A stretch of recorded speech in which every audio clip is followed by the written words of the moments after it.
Hey Insiders, we got a special guest joining us today. Again, his name is Philip Mckernan. Philip coaches entrepreneurs and business leaders all over the world. He helps people get clear on who they are and where they need to go. He helps them transition in their personal and professional lives so people feel aligned in all areas of life. Philip believes who and what we do off the ice has a huge impact on our results on the ice. In the most recent times, he has worked with the Canadian Olympic team, the Pentagon, and has shared the stage with high-profile people like Richard Branson. Philip is a best-selling author and now filmmaker with his first documentary called Give and Grow. The documentary explores how the gift of giving makes us feel more worthy and alive. It explores the science behind the impact on giving on our emotional well-being, our mental health, and our physiology, as well as our businesses. Philip, welcome back to the Success Insider Show. Thank you. That was a mouthful. You did a great job there. I sound very important right now, by the way.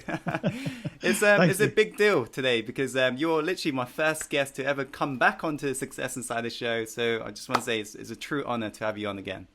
Well, to be invited on once is amazing. To be brought back again, you're either incredibly desperate or maybe there was some value in the last time. So either way, I'm very, very grateful to be here again.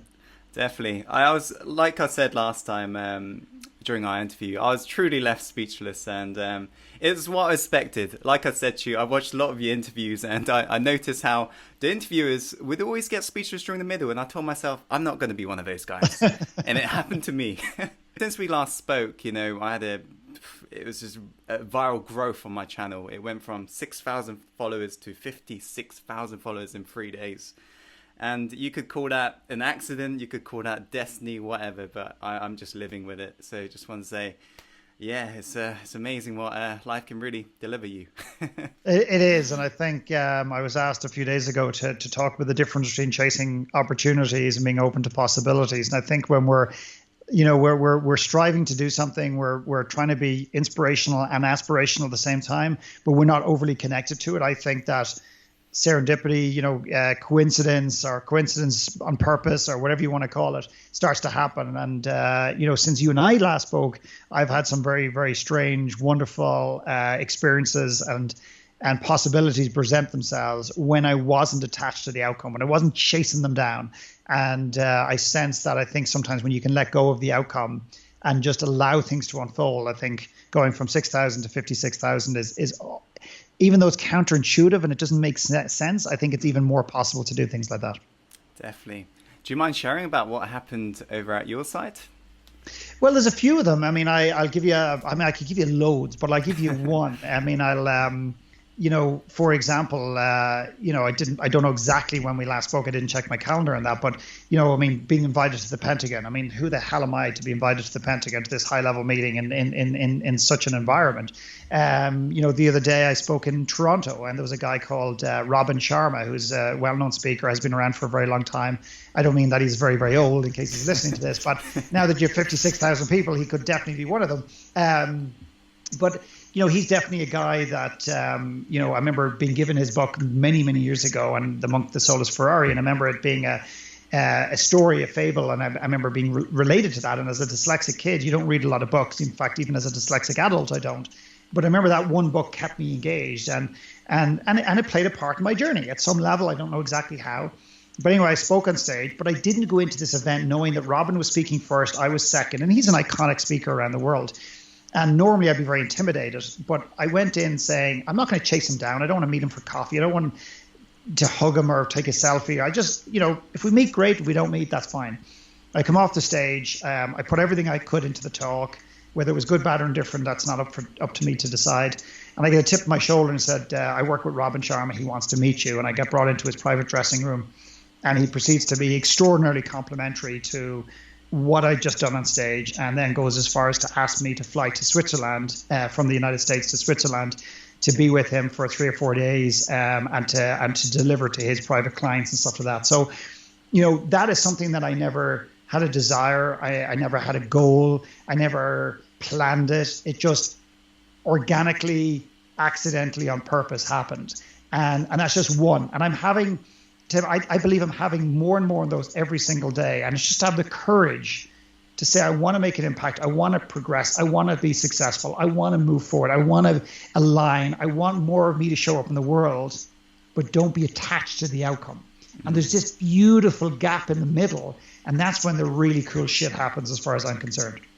That must sorry, if I could it's like a guy going into a bar who's desperate to find a woman.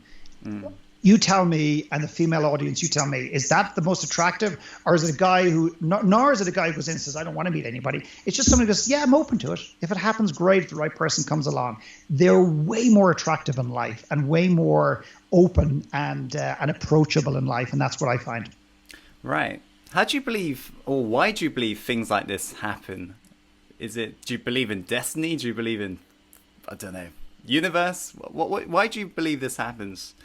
I think good shit happens to great people, or great shit happens to good people. I don't know how to describe it. I just think that when you have a desire to do something positive, I think the world conspires to help that happen. Okay, so you going from 6 to 56,000 people, somebody else, whether it's a God, whether it's the universe, whether it's your community, whether it's yourself, whether it's your intuition, you're trying to do something good. And I think the world is out to help you. I think where it gets in the way is when we start to over-intellectualize and we start to over-strategize and over-tactically look at our existences. Tactics, strategies, all those things are very important. They're just not, they're not the key ingredient. So I think when you're trying to do something good, if your intention is really good at its core, I think the world conspires. Like one of my friends says, you are just incredibly lucky. He's always said it to me, a guy called Jeff. I grew up to him as a kid.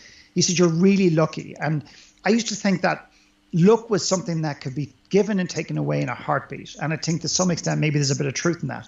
But then I realized that I'm not perfect. I'm not the greatest person in the world, but I am trying to do some good things. And my intent is not always self-serving. It's often externally motivated. Like it's trying to help people. Like I love people so much that saddens me and lights me up at a different level. And I think ultimately, I have this feeling that not everybody's on my side, but people are looking out for me and they want the best for me. I think that's because I think I'm trying to do good things for other people. So what would you say to people who aren't getting this amount of luck in their lives? Because I can imagine some of my insiders saying, I keep on trying to succeed in life, but it feels like they're taking a couple steps backwards, if you understand what I mean. Yeah, well, exactly. They're trying. They're trying.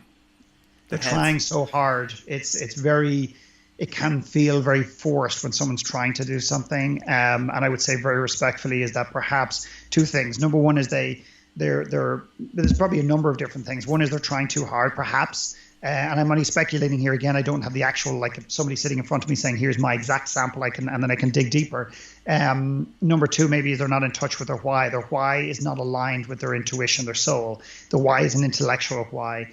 And maybe number three is they haven't dealt with some roadblocks they're unaware of. I mean, to deal with roadblocks we're aware of is easy. To deal with the roadblocks we're unaware of is very difficult. So, for example, I cannot tell you how many people who sat in front of me and said, I want to do this, this, or this.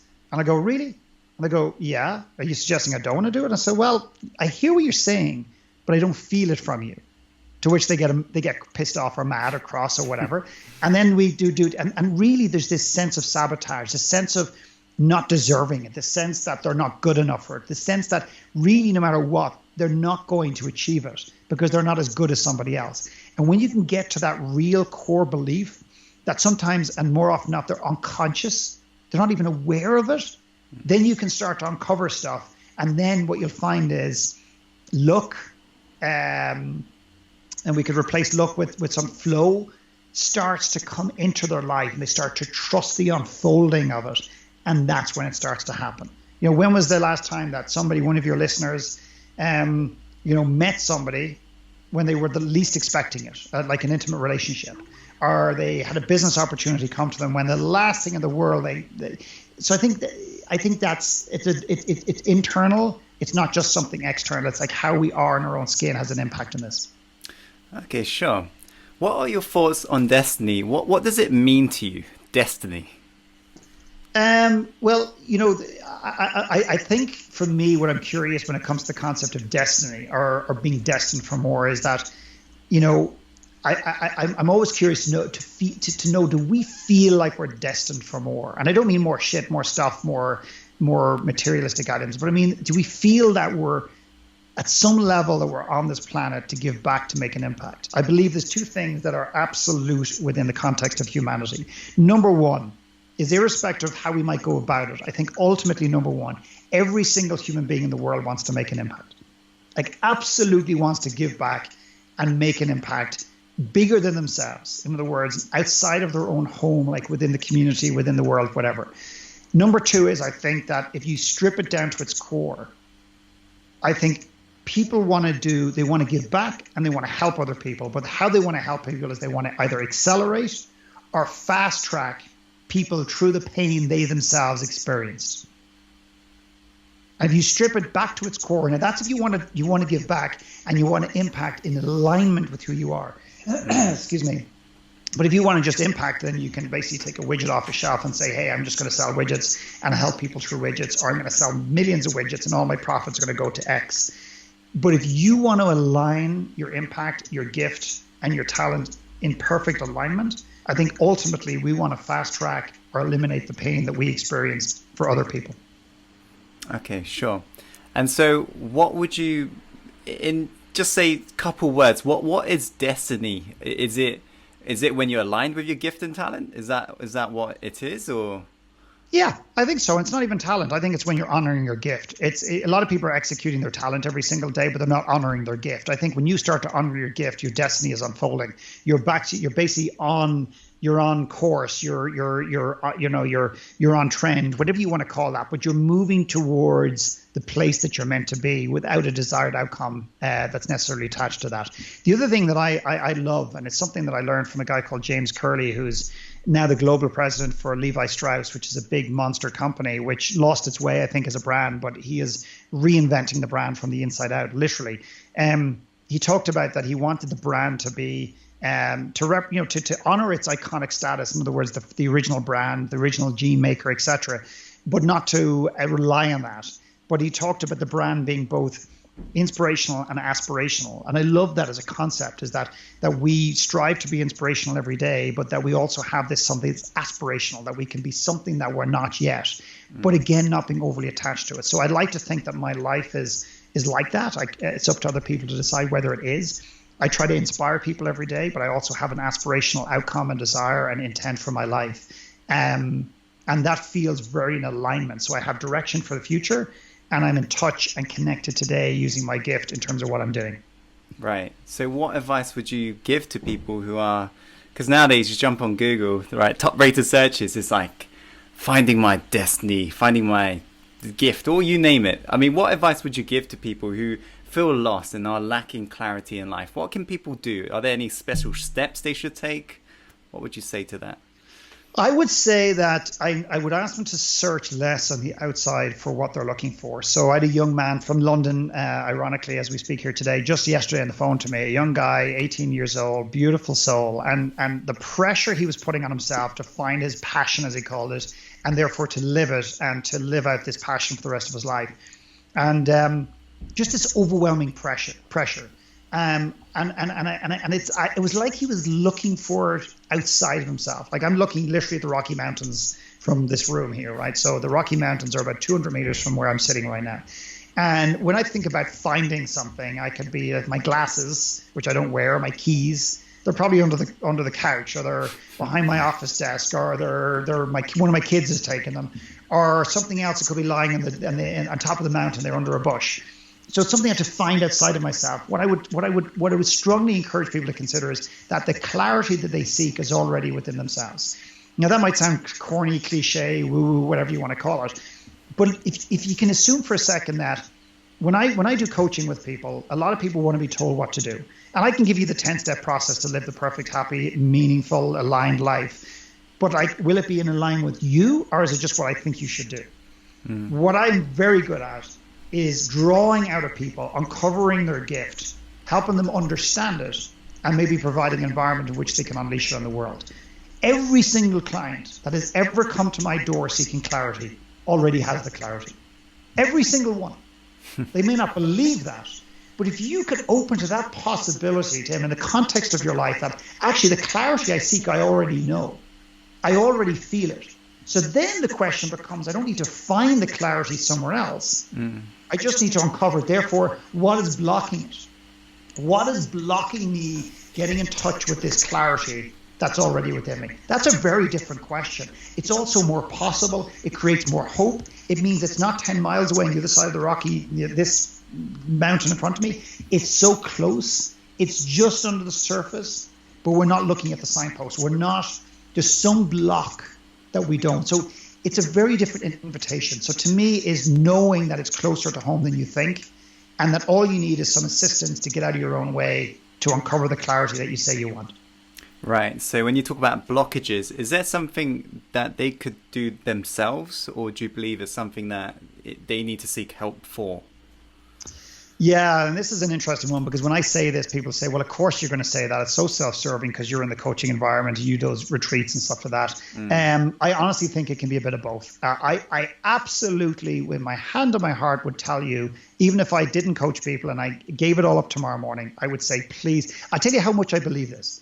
If I have somebody on the phone to me contemplating stepping into working with me, and let's just say I'm getting this feeling that there's not a fit, and I certainly don't want the person to think I'm selling them something, because that's just not my style. I would say, listen, even if you don't want to work with me, which is absolutely fine, find somebody.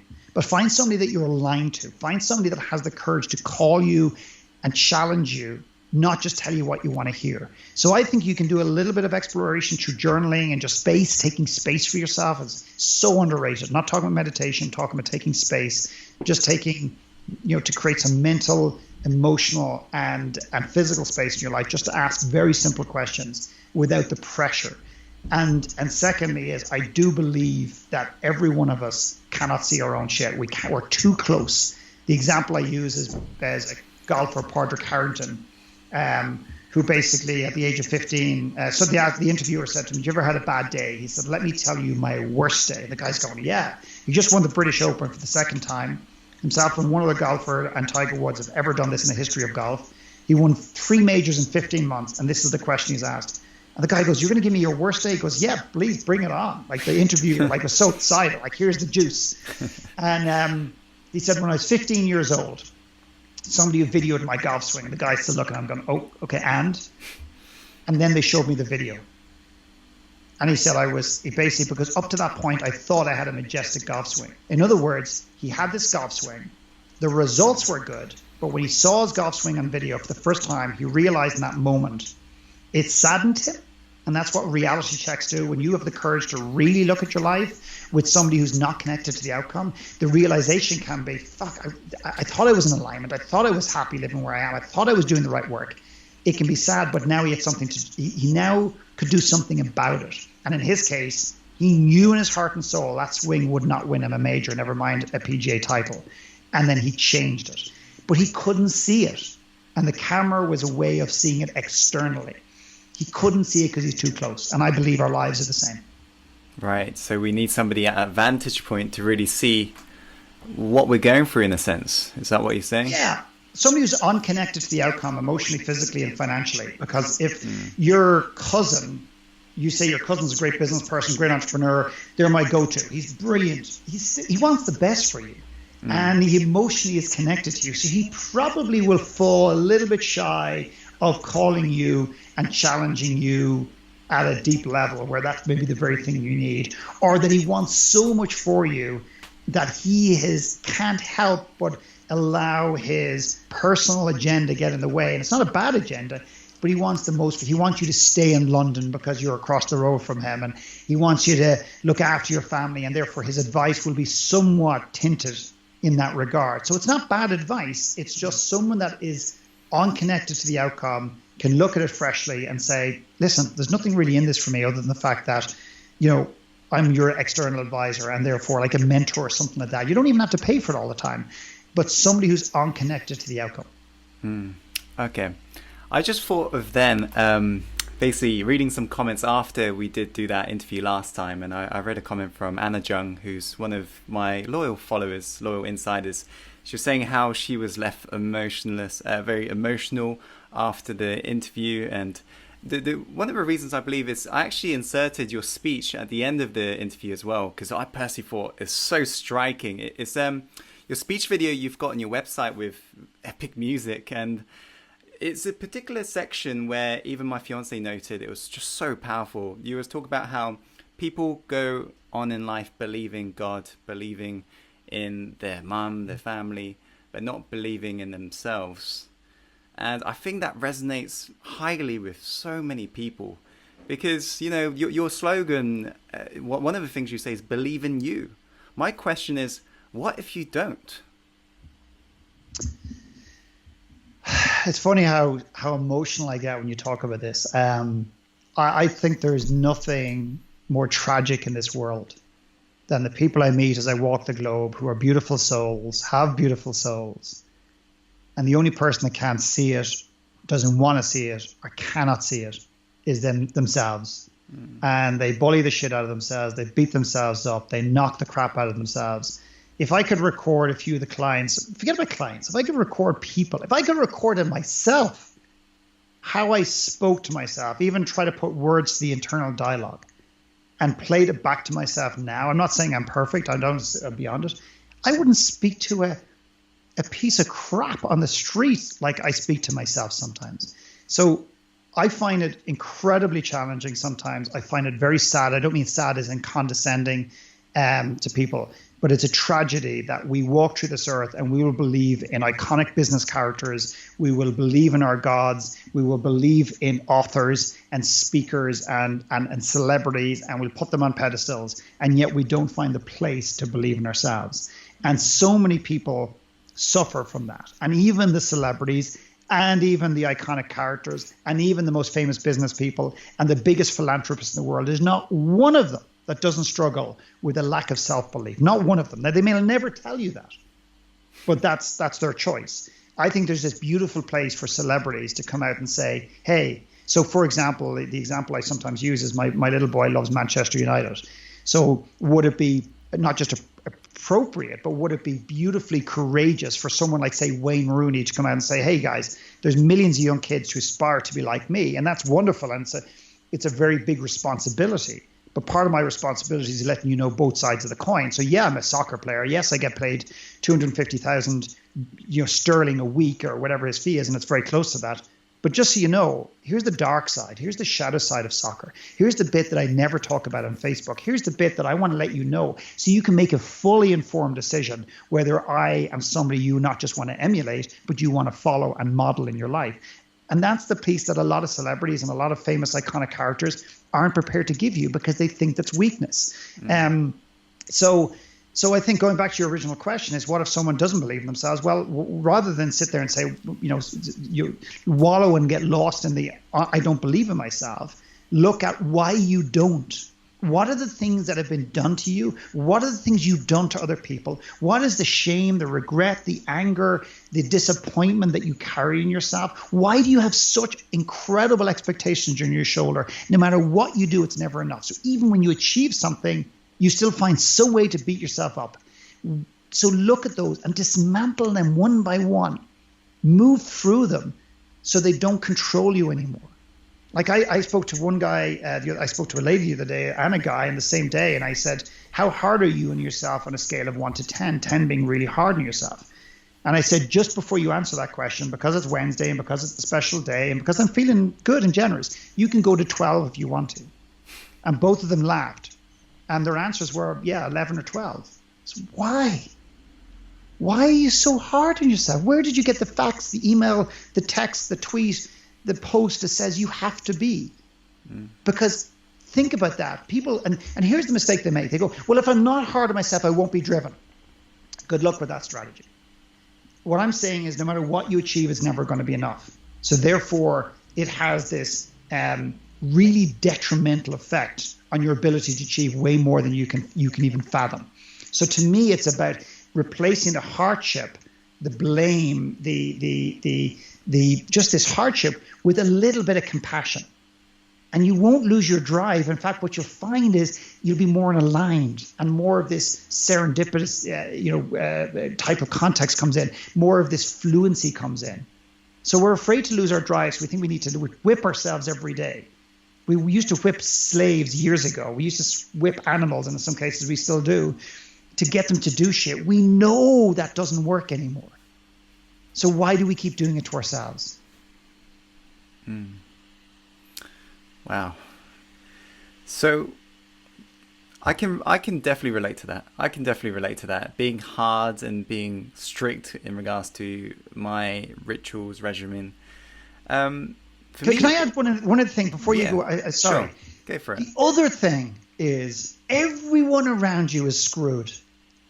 What do you mean? Because if you're hard on yourself, you have high expectations on other people that they can never live up to. And even if they do, even if they live up to the 10 highest expectations you have of them, the following morning, what do? You create 10 new ones.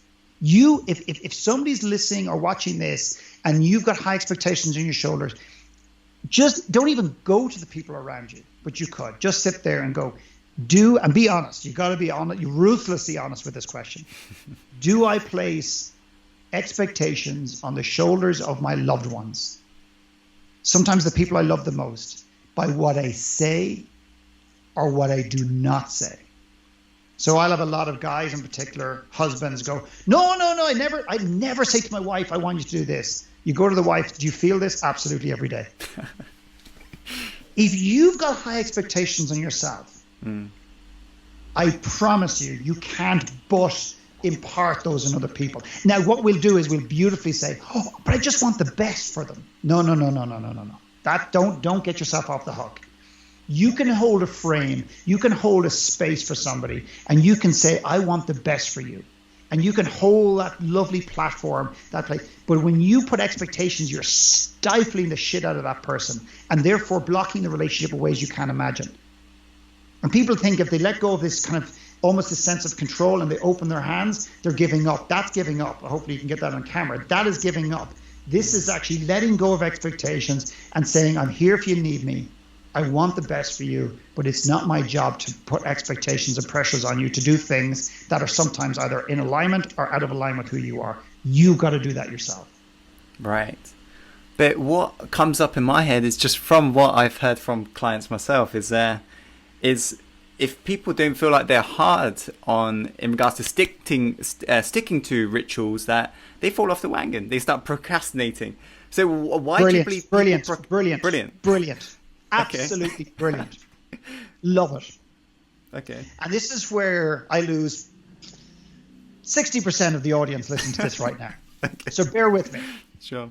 So years ago, when I ran one of my first coaching programs, it was called Everest. And we'd basically come and we'd meet every quarter. And I used to get a journal, literally a journal, and I'd write down 3 things that each client is committing to doing. And then I'd get them to literally sign the page before we would depart that meeting. And it was a sense of accountability. And the clients were going, yeah, I love it. Like, beat the crap out of me if I don't come back with it all complete or whatever. And what I found is that they would come back, and 99.9% of the time they would have completed the task they said they would do, which is great. So on the surface, we've achieved, we've won, we have results, we have momentum. However, what began to become very apparent is that they do the things they said they wanted to do out of fear of coming back to the group, not being seen as the person that had their shit together or whatever. But it didn't necessarily, those actions weren't necessarily in alignment with who they were as an individual. If someone needs to be kept accountable on rituals, I would question the ritual. I would question, are they ready for the ritual? I would question how in alignment that ritual is. So for example, I remember meditation. I heard about meditation for the first time in my life. I went to a conference and this guy talked about meditation. And I'm thinking, finally, the missing link. No wonder I'm miserable in my own skin. No wonder I beat the shit out of myself. And no wonder I don't believe in myself and don't have momentum in my life. And I don't feel I'm any closer to my goals, my dreams, my aspirations. Never mind my gift. That wasn't even on my radar years ago. Meditation. That's what I've been missing. And this guy said, you're going to meditate in the morning for 40 minutes or whatever it was, in the afternoon for 40 minutes. I'm thinking, Jesus, I could just go now. I don't need to hear another speaker. I go home, I start to meditate. I get more and more angry, more and more frustrated. And I hated meditation by the end of the month. And I hated the guy who told me about meditation. But more importantly, I hated myself even more because I said, now you see, I can't even meditate. I used it as another stick to beat the crap off myself and say, I can't even meditate like everyone else.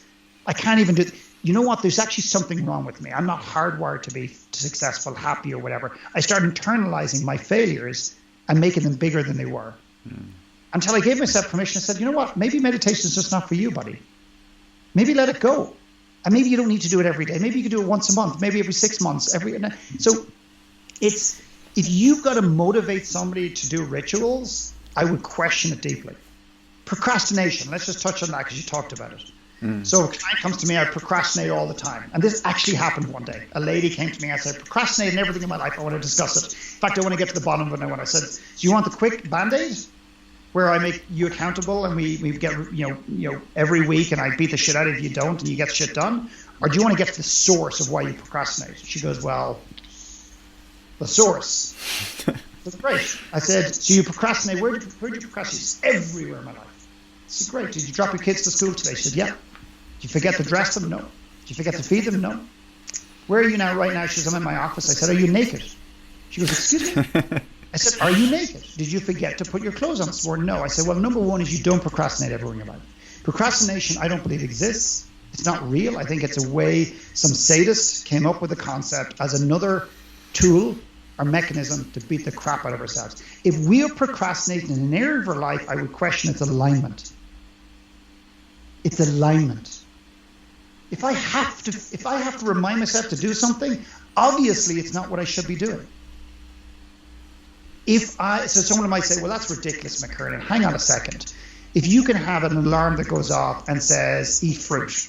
So it's a speaker, I'm just making this up, and it shouts in my kitchen, eat fruit, and you eat more fruit as a result of that. And you're healthier as a byproduct of that. I'm just literally making this up, but I feel this. Surely that's a great mechanism. I said, well, not really. Because while it's reminding me to do it, it's not getting to the core of why I don't feel I deserve a better body, why I eat the way I do, and why am I not nurturing myself. And that comes back to value. If you can shift somebody's value internally, they won't need to be held accountable. They don't need to be reminded. They'll go from a person who feels they have to go to the gym to a person who wants to go to the gym. It's a completely different shift. One is short-term Band-Aid, and I'm not saying there's anything wrong with it's like all accountability goes out the window. That's not what I'm saying. But if you can have somebody shift emotionally in tandem with that accountability, and you get hit by a bus tomorrow morning, they'll never need you again. That's the difference. Am I making any sense here? Yeah, definitely. So there's a lot of things there. Firstly, okay, so you mentioned a couple times now about not being attached to the outcome. I believe a lot of entrepreneurs are definitely guilty of that, and I'll put my hands up. I'll be honest there. Yeah. Definitely. Yeah. So what can you do to not get attached to the outcome? Because don't get me wrong, I felt good when I got these amount of subscribers, but then again, I got there. I'm like, I remember checking every night whether or not I'm getting more, and I remember when it stalled, I'm like, that's the honest truth. I did feel a bit disappointed, and I did get attached to the outcome. So what can people do to not be in that state of chasing, setting the big goal, but not chasing it, if that makes sense? Yeah, I mean, again, it's like, what can they do is an interesting question. I go to why are they doing it? So what can they do not to do that is feel strategic and tactical. And again, it's not to knock you. It's not to pick holes in the question. That's not my intent. I mean, you know that from me right now. We're in this together. I mean, you and I have one desire, at least I believe we have one desire, and that's to make an impact. How we get there, I'm not as attached to. But like, why do they do that? So for example, let's just say you're in a relationship and you're a jealous boyfriend. Right? And you just, no matter what, you just freak out if your girlfriend looks at the bus driver. You just want to take out the bus driver and fucking, kill your girlfriend, whatever. So, and then she sits you down and says, this jealousy has to stop. Okay, I'm going to work on strategically stop being jealous. Well, what if you looked at why you're jealous to begin with? What if you looked at what is that deep insecurity in you? What is that fear that you're so scared that she will pick someone else over you? And you get to the core of that. You tell me which is a better strategy, trying to get rid of the jealousy and doing things like, okay, I saw her looking at the bus driver checked out her butt. So what I did was I do this thing where I count to 5 backwards and I breathe in, and then suddenly the anger goes. That's a temporary Band-Aid not to honor the emotion. My approach is, why are you jealous? Where did that come from? Where did that start? What was taken from you that you feel so insecure that at any point this is going to be? Why do you not love and respect yourself enough to know that you're enough? You're more than enough for her. That you have to look over your back and watch your back every single day. You tell me which is more peace of mind, which is more fluent, which is more healthy, and which ultimately creates a better relationship. Apply this to business, apply this to your gift, apply this to subscribers. If you need to be validated, you need 50,000 subscribers a month. And again, it's not about you, but let's depersonalize it anyway. That's an external validation. It's wonderful to get to know that you're making an impact, great. But there's something going on within us that needs the 50,000 subscribers that we're not fully complete. And again, just use this as an example. And I used to measure myself by the number of likes or the number of Facebook friends I was being asked to do, the number of Twitter followers, the number of tweets that were retweeted.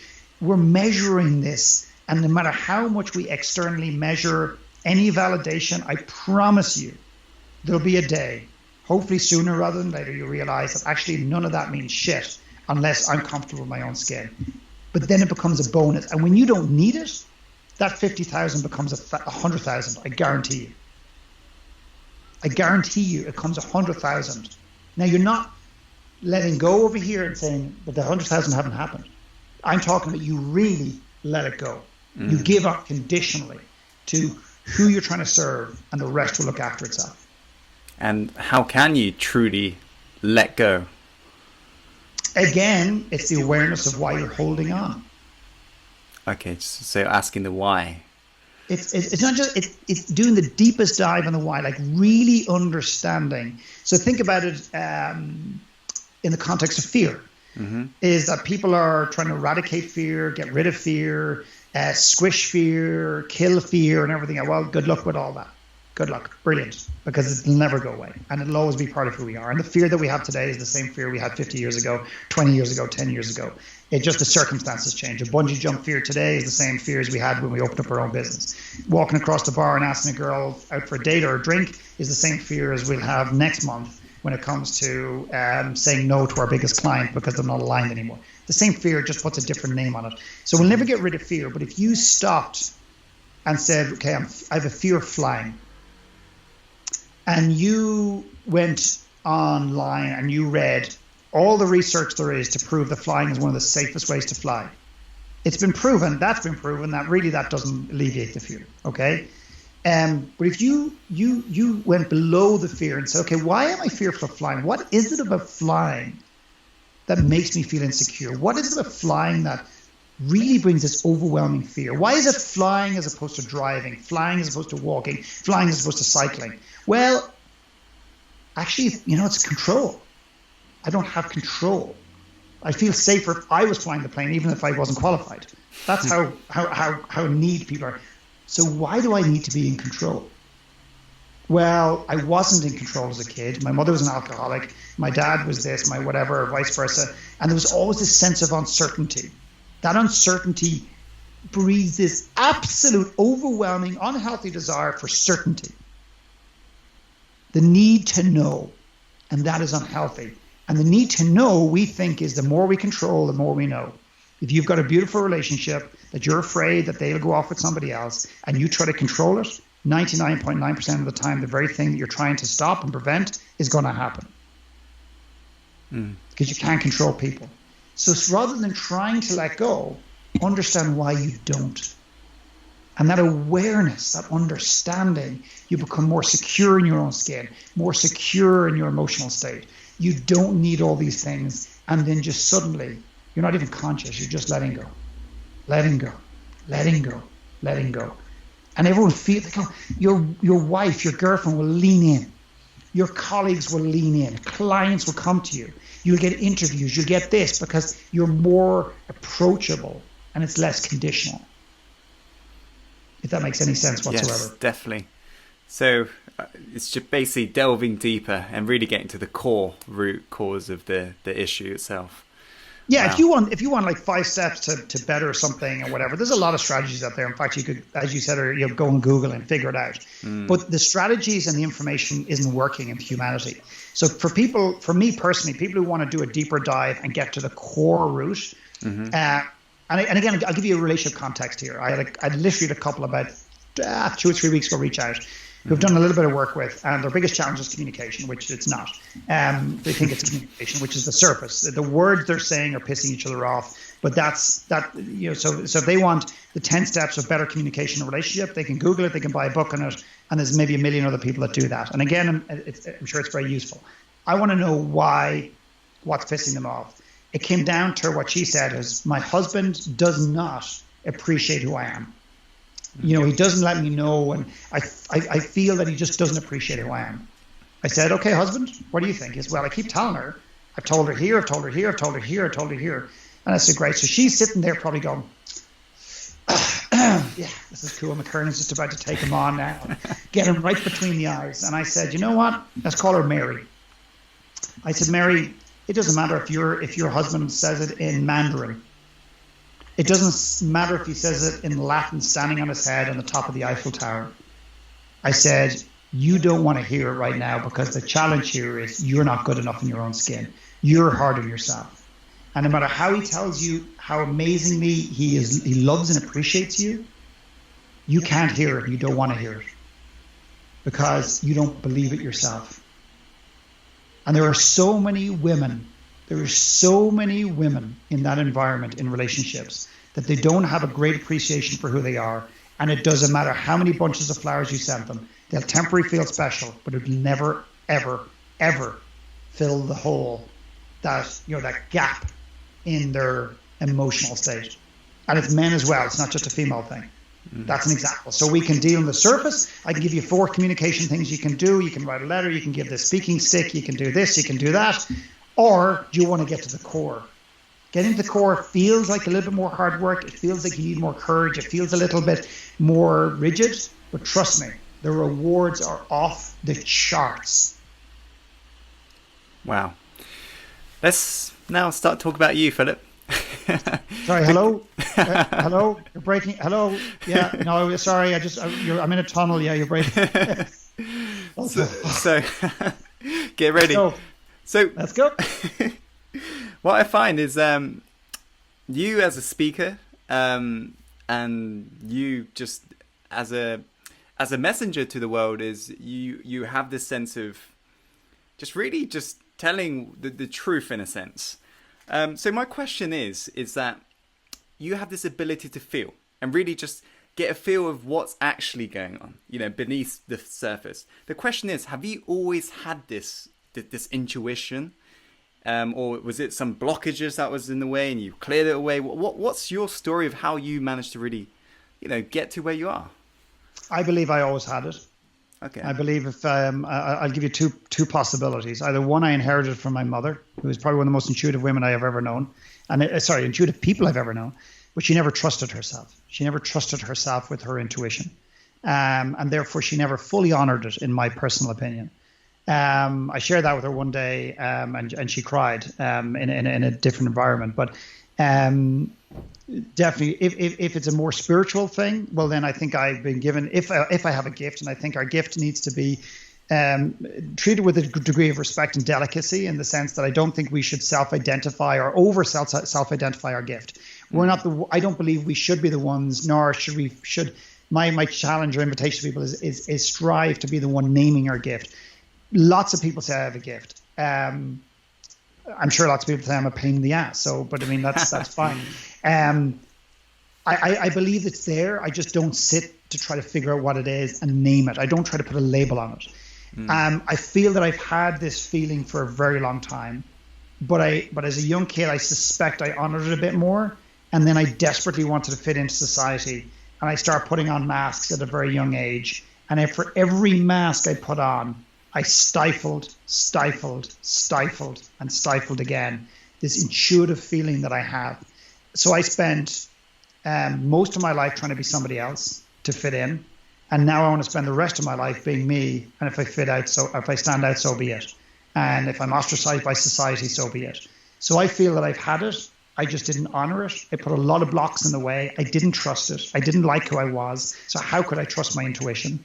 I didn't think I was a very good person. So how could I trust my intuition? And thankfully, I found the courage with the assistance of people and being inspired by other people to slowly remove those masks one by one. And here's the thing, masks that I was aware I was wearing and the masks I was unaware I was wearing. They're the most dangerous masks. And then I start to show up to the world in a better way. But somebody asked me recently, how did you become so authentic? And I said, well, you're making an assumption I am. I'm more authentic than I've ever been, but I'm not fully authentic. The day I think that is the day I become really complacent. So to me, there's more masks to be removed. People are maybe surprised by that, but there is. And I think there always will be. But I've just found a place to trust. I think the pain of wearing the masks became so insurmountable. It just like I start blowing them off in different ways. And while you get judged for whether you're yourself or not, to me, it's a much freer place to live in right now. Right. So when you found your gift, were you working a regular job, or was you always a coach in your life, or what have you? So again, if I don't mind, just one important word here is I didn't find it, I uncovered it. Okay. So again, sorry, yeah. Okay. No, there is a distinction because again, when we find it or found it, it feels like I lost my keys and I found them. To me, it was always there, and I think that's the point I think everybody inherently has this gift.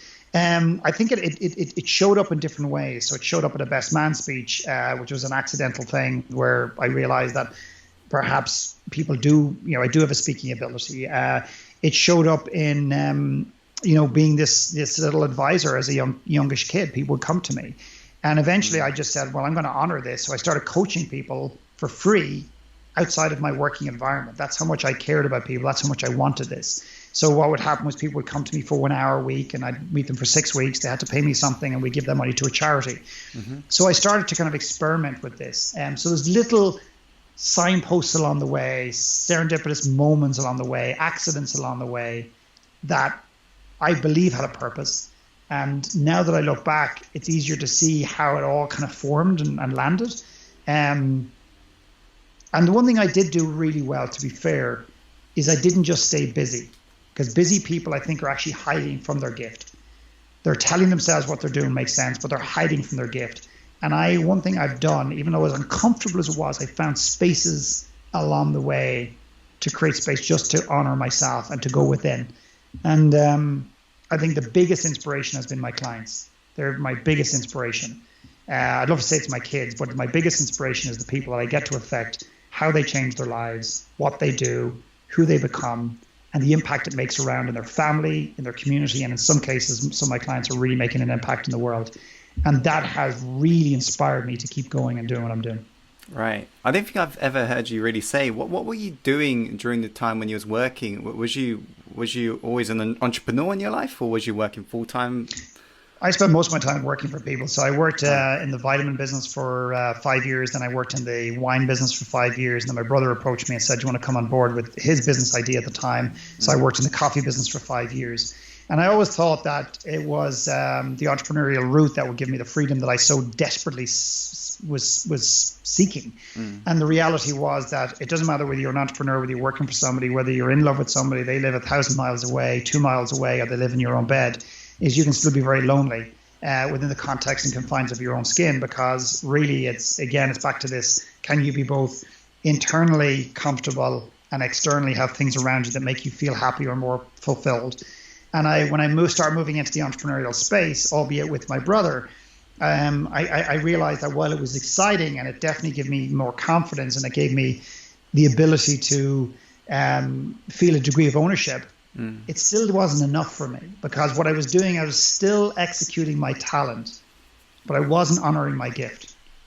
And as long as I was doing that, now I'd love to tell you that I was so smart and so ahead of the curve that I figured this shit out. I didn't. This was but I did do one thing brilliantly, and I don't say that lightly, is I acted upon what I knew as opposed to what I do not know. So in my case, I knew two things. I knew this wasn't fully fulfilling, the talent, the job, the business I was in. And I also knew something else. I knew that I didn't understand what my gift was and my passion was and what I was going to do when I was growing up. but I didn't let the lack of clarity over here stifle my decision making here. People say, okay, I'm living in London, let's just say hypothetically, I'm not in a brilliant job and I'm not in a relationship. Now, I would change it, except I don't have a brilliant job to go to, I don't have an amazing relationship to go to, and I don't have a city that's even cooler than London. Well, that's not healthy. So you're just going to stay in the shit. So to me is the pain almost has to get so bad. You've got to drop to the rock bottom here before you actually leap of faith. And I think it can be done sooner. So what I did was I let go of jobs, even as painful and as challenging it was, to create this space for this to appear, for this to uncover, for this to emerge, for this to show up. That's one thing I'm exceptionally good at. How I define that in a quote or a saying or a mantra is, in the absence of clarity, take action. And I live by that. In the absence of clarity, take action. And that's one thing that I've always been good at. If you ask my wife, she'd go, best I've ever met. When you're not clear, do something different. Either way, you're going to get clear. It went to shit and clear. It went really well and clear. But the problem is today, particularly intellectually, is we want all the ducks in a row here before we make a change. And that can be a challenging aspiration. So say somebody hates the job they work, but it provides them with the money they need. And if they were to, let's say they've got a family as well, if they feel that it's the right thing to just go and create his own business and not really know how to monetize it, do you think they should just do it because it feels right? Well, I'll just backtrack a little bit and say, okay, so they're working in a job they don't like, but they make money that they need. Well, I would question the need straight away. Right. So, one person's need is somebody else's want. And I've actually asked this question on many occasions. Said, so you need to stay in this job that you don't like, or need to stay in this business? Absolutely, I need it. I need the income. So tell me about where does the income go? Well, my lifestyle. So, let's tell about the lifestyle. And they get very uncomfortable. And they start to squirm a little bit. And you'll realize that actually the lifestyle, the mortgage, not to belittle any of these things, that's not the purpose. The lifestyle they've built around themselves, sometimes, which is it's not even real. It's this outward expression of, hey, this is the life, and people look in from the outside and assume they're successful. That's more important than their soul. So they'd rather pay the mortgage in a house in a city they don't even want to live in, derive the income from a job they don't even like, than run the risk of letting the lifestyle go, making some adjustments in the lifestyle. Are you prepared to sell a house? Are you prepared to downsize? Are you prepared to go and live in a goddamn caravan 20 miles out from London in a field somewhere and actually don't pay a mortgage so you can sustain or find or uncover or lean into what this is? It's how badly do you want it? There's so many people go there, I'd love to do something that's inspirational. I'd love to do something that impacts the world. I'd love to do this as long as I make 250 grand doing it. It's conditional. Like, your gift should never be conditional. The gift should be honored in isolation from money.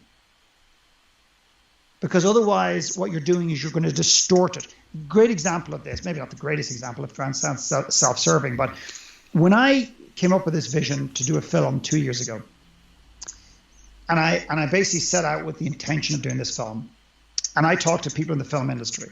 One of the guys is a guy called James who did Food Matters and Hungry for Change, and he was a wonderful inspiration and gave me the belief that I could actually do a film maybe in the absence of my own self-belief.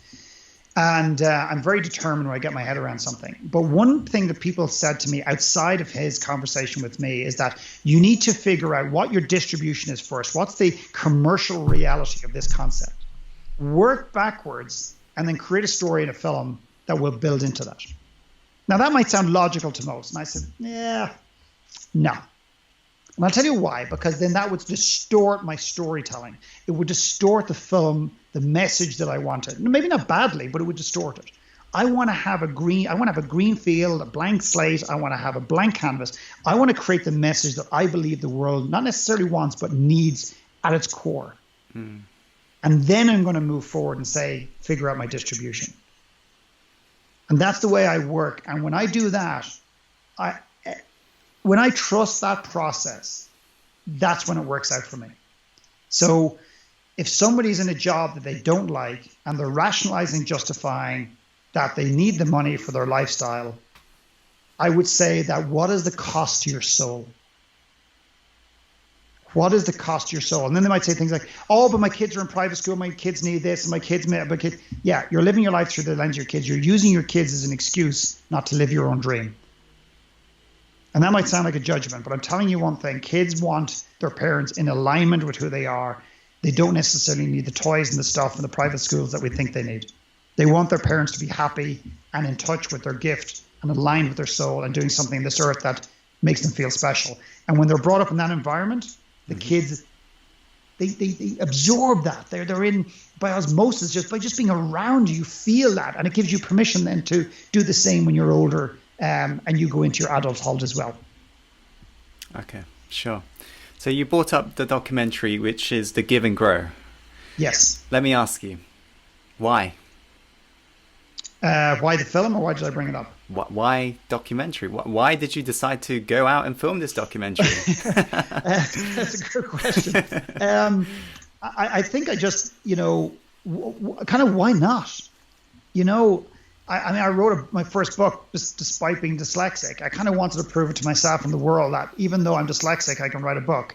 Even though I'm not a filmmaker, I can make a film. So it's kind of slightly personal, but really I want to create a medium that I think is powerful. Like I think books are very powerful and they can be very powerful, but I think something about I'm a very visual person as well. So there's something about creating a visual representation of a message that you want to deliver to the world. And I remember sitting with James like 2 or 3 years ago. James, I just mentioned earlier on, and he talked to a small bunch of my coaching clients, and we just had this amazing meeting. And I just walked away from there and go, well, why not? Why not? And then I was bringing a group of people to India, and I said, well, why not bring a videographer and a crew and a sound guy with me? And then suddenly it was like, shit, this could be actually a film. And then suddenly it just started to organically grow. And before you know it, we have all of this footage from before, during, and after what people did with their lives through the lens of giving in India, working with street kids and orphans, and processing why they made the change, what shifted for them, and suddenly we had this content, and we started curating it and editing it, and now we have a documentary. So to me, it was all about impacting people and sharing a message with the world that I think the world has forgotten or has never heard in the first place. Okay, for people who's hearing it for the first time, I'm curious as well. So is it like a coaching documentary where you've coached somebody from beginning? What's the general essence of it? So the essence is to remind the world of this ancient thing that's been around forever, and that is when we give unconditionally, we grow exponentially. So the idea is that I bring a group of people that didn't bring toys and trinkets and pens and bubbles to these kids. We'll go to India and we'd work with these projects, these street kids, orphans, abandoned kids, abandoned seniors, and we would just follow. We just had this inkling, this trust that it would create a sense of transformation that emotionally would open them up, that their value proposition internally would change. And why we came up with this is because this is what happened to me in Sri Lanka many years ago. So that was the inspiration for that. Was one of the most pivotal moments in my life. And I said, if it can happen for me, maybe it can happen for other people. So what happens is we follow a group of 17 people that before they go to India, flying literally and landing in India, going through these experiences, hearing what came up for them, what they learned about themselves through the lens of giving, by making themselves unconditionally available to these kids, just themselves, playing with them, holding them, letting the kids know that they matter. What happens is emotionally, they start to open up and realize, well, actually, I matter. I've got a voice.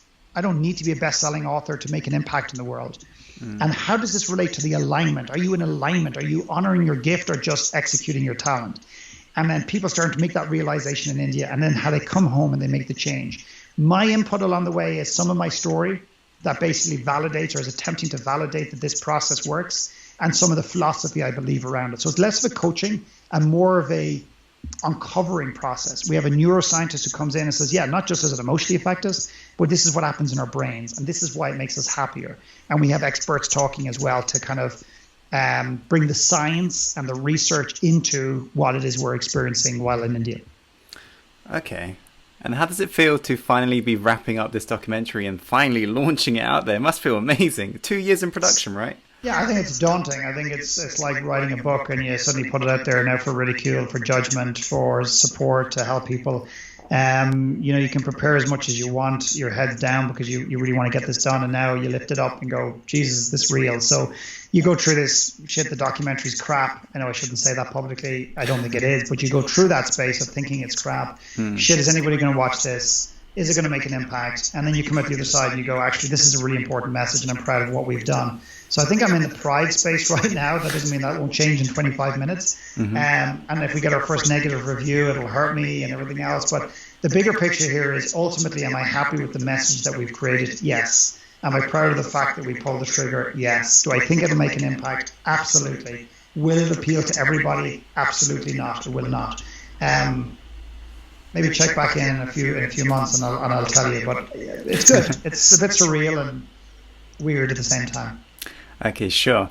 And what would you say, because it'd be interesting to check back in, a year's time, what would you say is your ultimate dream for this documentary? Or what sort of impact are you really trying to make?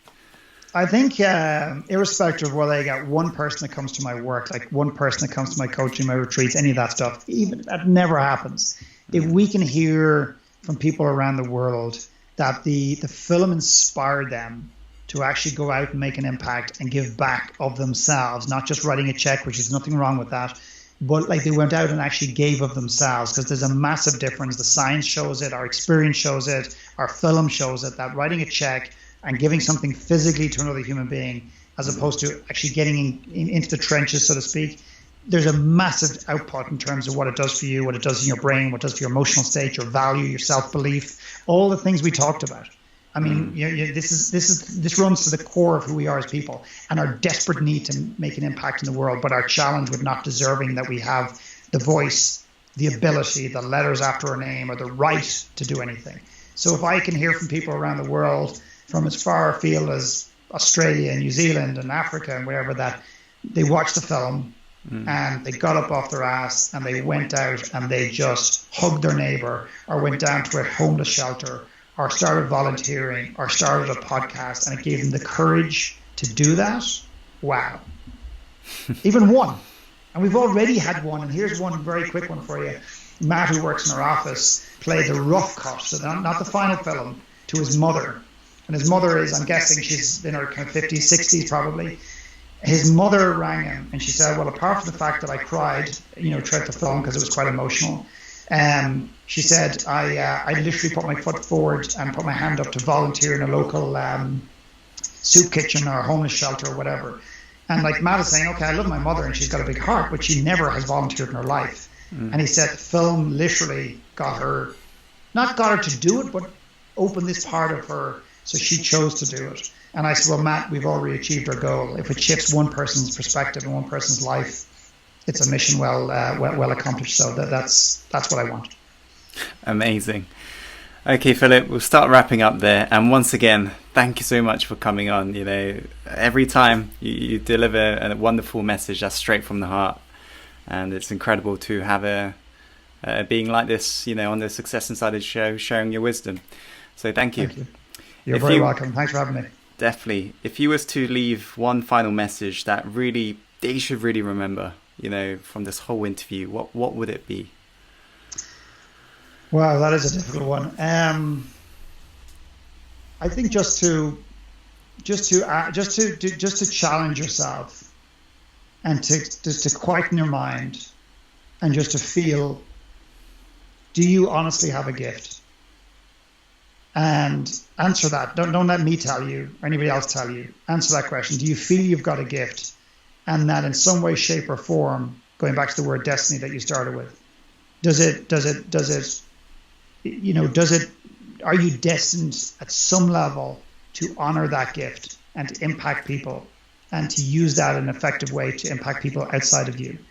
And if the answer to that question is yes, just find the space to honor it. And you don't have to change the world. You don't have to write a book. You don't have to do a podcast. You don't even have to make a film. But what would it be like just to start with impacting one person? And somebody might say, well, I don't fully feel that yet. Well, sometimes it's in the execution. Does the feeling start to emerge? So I would still challenge you, even though you don't fully own it, go and do something in the volunteer giving back space And one of the greatest things we can do is just share a story in a vulnerable part, the parts of our story that no one knows. And what you'll find is it opens you up, and you start to accept who you are in totality as opposed to the parts. You'll remove another mask, and the world will see you differently. So that's my challenge for anybody listening to this today. Incredible. And if people want to follow, when this documentary is going to be launched and follow more of your work, where should they go to? Yeah, I mean, philipmckernan.com is my main site, but giveandgrow.com is the actual website for the film, so they can keep an eye on it, or they can put their email address. They don't even need to put their email address in. They can just keep an eye on it, or they can put it in if they want to be notified when the film's out. And I'm guessing, like, when this goes live, the film will be very close to being launched.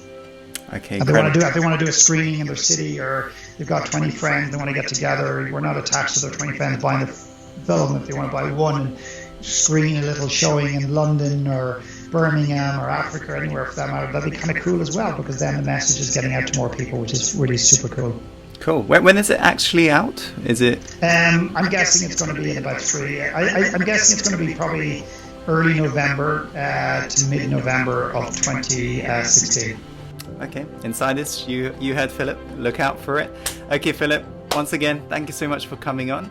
And hopefully in a year's time we'll have you back on again, and we'll be talk about your next documentary. Who knows? Don't ask me. I already have it in my head. So God.